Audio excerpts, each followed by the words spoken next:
Dr. Faber, you are a known and distinct bear on at the dollar. Is it still, do you think, going to hell in a handbasket?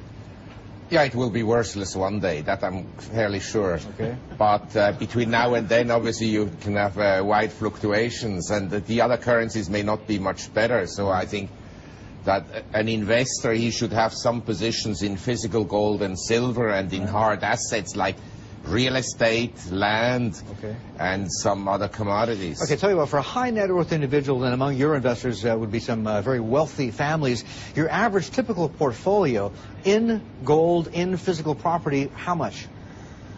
Well, I think well-to-do families, they will have real estate, and they will not have me manage their real estate holdings. So they could have, say, assets of $1 billion, and maybe 800 million would be real estate and real estate related, and then they have maybe a stock portfolio of 200 million, and that maybe... So 80% is in real estate? Well, I think in Asian wealth and also in European wealth, there's a huge quantity that is tied into real estate, yes. Is that a good It would thing? be unusual for a family to have $1 billion all in equities and bonds and no real estate.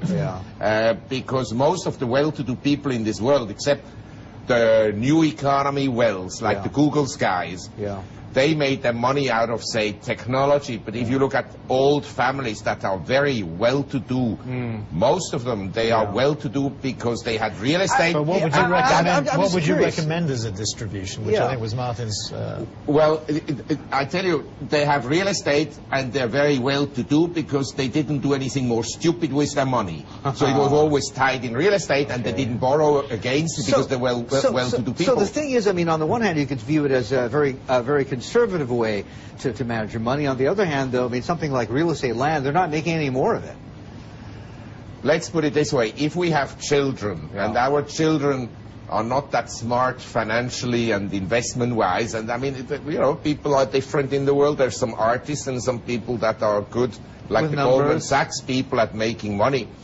And so let's assume our children don't know much about money. I think to have them have money parked in real estate is not a bad way to preserve wealth. Given your scenario that we talked about earlier in the program, you would upweight equity, surely. I mean, if you're 80-20 split hard assets, equities, you would be, and you'd concentrate a lot of them in the developing markets. I mean, in the break we talked a lot about Latin America and Brazil. You were there recently. You know, we go there frequently. Brazil, Mexico, Argentina managed to live with crisis. The thing is, with Armageddon, with hyperinflation, with war, gold is heavy. You can still take it and run. Land can be all too easily confiscated over. Sure, but if you have it spread out, if you have some real estate in Brazil and in Argentina and here in Asia, let's say you have real estate or equities here in Singapore. We have World War III. I think at the end of the war, Singapore will still be here because it will stay relatively neutral, and nobody has an interest to drop a bomb on the top of Singapore simply because it's politically, in the world's context, totally insignificant. Totally insignificant. So real estate here would be, say, an avenue, and also equities here, the companies here, you have world-class companies in Singapore. What about where you're partially based? That is Hong Kong. Property in Hong Kong. I'm not so keen on Hong Kong real estate. I think it's relatively expensive compared to, say, real estate in Beijing and in Shanghai and so forth. But I think here in the north of Thailand, real estate would be, let's say, desirable. Desirable, but you can't get title as a foreigner, though. Well, depends. I think you can get, yes, reasonable safe title. Not as safe as, say, in Australia or New Zealand. But even there, it's not 100% safe for the simple reason that you have essentially the value-wise, wouldn't you pay for that risk, though, not having a clean, pure title to land? Well, my life expectancy is no longer that high, but let's say for my children, maybe a different story. Good enough. If the title is in my wife's name, then it's 100% safe. Okay, interesting stuff. Let's see here. We've got email starting to dribble in, so let's get to some of there. Rosie, where'd you tuck that one email? Under George. All right, I'll tell you what. There's George. Okay, George is asking this. If investors had followed Dr. Faber's view back in March of '09 in the Gloom, Boom, and Doom report, they would have missed out on the biggest rally in 70 years.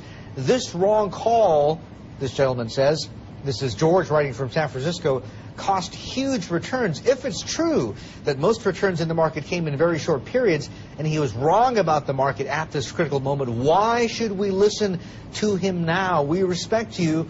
Please help us understand.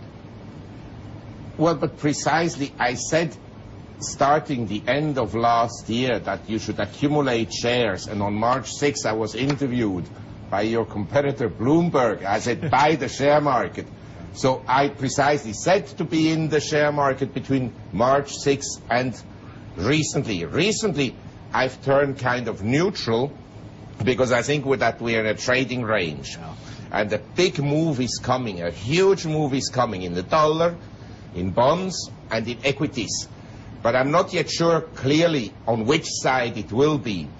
It looked a week ago, as I said, as it was breaking down, but I didn't short the market at that time because I didn't feel that it was the right time to be short the market, and that failure to break would push the S&P and markets once again to new highs. In July. Wasn't that rally that you referred to in March as a relief rally? It was really an Armageddon rally. We didn't have apocalypse now. We didn't have Armageddon. Markets were priced for extinction at that stage, weren't they? And wasn't that really? We were just relieved that we didn't see the collapse. And now you said earlier, actually, maybe it's time to go away and wait until the first half's out of the way and come back in September and October and see what's happening then. Yeah, I mean, personally, March to today, to beginning of June 11th, the market peaked out, S&P 956. We had a huge opportunity. We recommended resource shares. We had Newmont Mining doubling since December of last year until recently. Freeport McMoran went up more than 3 times, and so we had already a big rally. Now I think it's a time to just stand aside a little bit and look how the markets will move. I think a big move is coming, but I'd like to see really what will trigger the move. And what will happen is if the S&P moves up strongly, I explained this correlation before, US stock market strong, currency weak. US dollar strong, it signals tightening of global liquidity, asset markets weak. Interesting. Okay, we'll come back and talk a lot more with Dr. Doom here, Marc Faber, and also our guest host, Sir Martin Sorrell, WPP Group.